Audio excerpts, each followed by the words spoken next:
રાજ્યમાં ઉનાળાની સિઝનમાં કમોસમી વરસાદની આગાહી કરવામાં આવી છે। માર્ચ એપ્રિલ મહિનામાં વેસ્ટર્ન ડિસ્ટર્બન્સ આવશે તેવું કહેવામાં આવી રહ્યું છે। આગામી 8 થી 14 માર્ચમાં સર્ક્યુલેશન બનશે। અંબાલાલ પટેલે આગાહી કરી છે। તારીખ 8 થી લઈને 14 માર્ચ સુધી રાજ્યભરમાં વાદળછાયું વાતાવરણ રહેશે।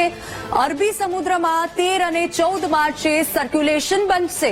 સાથે જ માર્ચ એપ્રિલમાં એક પછી એક વેસ્ટર્ન ડિસ્ટર્બન્સ આવશે। અંબાલાલ પટેલે આગાહી કરી છે અને રાજ્યમાં આગામી દિવસોમાં ગરમીમાં વધારો થશે। ઉત્તર ગુજરાતમાં મહત્તમ તાપમાન 38 ડિગ્રી જેટલું રહેશે। કચ્છમાં 40 ડિગ્રી સુધી મહત્તમ તાપમાન નોંધાઈ શકે છે।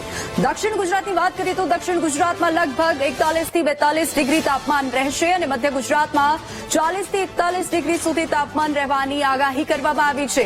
વેસ્ટર્ન ડિસ્ટર્બન્સ હટતા ગરમીમાં ફરી ઘટાડો થશે। અંબાલાલ પટેલે આગાહી કરી છે, આ નિવેદન આપ્યું છે। આ વખતે ભારે ગરમી પડશે તેવું પણ અનુમાન લગાવવામાં આવ્યું છે। અંબાલાલ પટેલનું આ અનુમાન છે। અંબાલાલ પટેલના મતે આગામી દિવસોમાં કમોસમી વરસાદ આવી શકે છે। હમણાં વાતાવરણમાં ઠંડક આવે છે, કારણ કે વેસ્ટર્ન ડિસ્ટર્બન્સ જે છે તે હટી જતા વાતાવરણમાં ઠંડક આવતું હોય છે। આમ છતાં એક પછી એક વેસ્ટર્ન ડિસ્ટર્બન્સ માર્ચ એપ્રિલમાં આવ્યા કરશે અને ઠંડીમાં વધઘટ રહેવાની શક્યતા રહેશે। તારીખ 8 થી 14માં એક બીજી વેસ્ટર્ન ડિસ્ટર્બન્સ આવશે, જ્યાં ધારા પણ દક્ષિણવર્તી છે, એટલે તારીખ 8 થી 13 કે 14 કે 17 સુધીમાં ગુજરાતમાં અને લગભગ ઉત્તર પશ્ચિમ ભારતમાં વાદળોનો સમૂહ આવન જાવન કરશે અને વાદળો આવશે, અરબ સાગરનો ભેજ પણ આવશે અને અરબી સમુદ્રમાં તારીખ 13-14માં એક સર્ક્યુલેશન બનશે। એટલે હવે ધીરે ધીરે માર્ચ માસમાં પણ લગભગ એક પછી એક વેસ્ટર્ન ડિસ્ટર્બન્સ આવશે, પણ ગરમી અંગે જોવા જઈએ તો તારીખ 7-8 માર્ચથી ગરમી વધશે, જેમાં ઉત્તર ગુજરાતના ભાગોમાં મહત્તમ તાપમાન લગભગ 17 થી 8 ડિગ્રી સેલ્સિયસ જેવું થવાની શક્યતા રહેશે।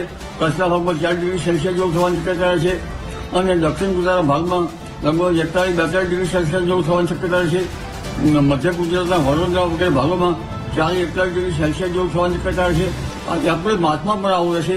એપ્રિલ માસમાં પણ એક પછી એક વેસ્ટર્ન ડિસ્ટર્બન્સ આવશે, એટલે આ વખતે કાજળ ગરમી પડવાની શક્યતા હોવા છતાં વચ્ચે ગરમીમાં વધઘટ પણ થતી રહેશે।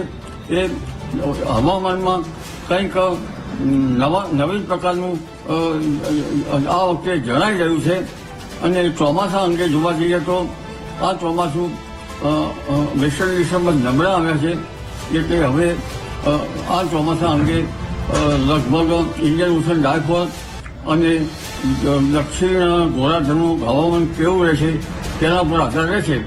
આમ છતાં ચોમાસું કંઈક અંશે લો પ્રેશર એક પછી એક બને તો સારું પણ રહી શકે।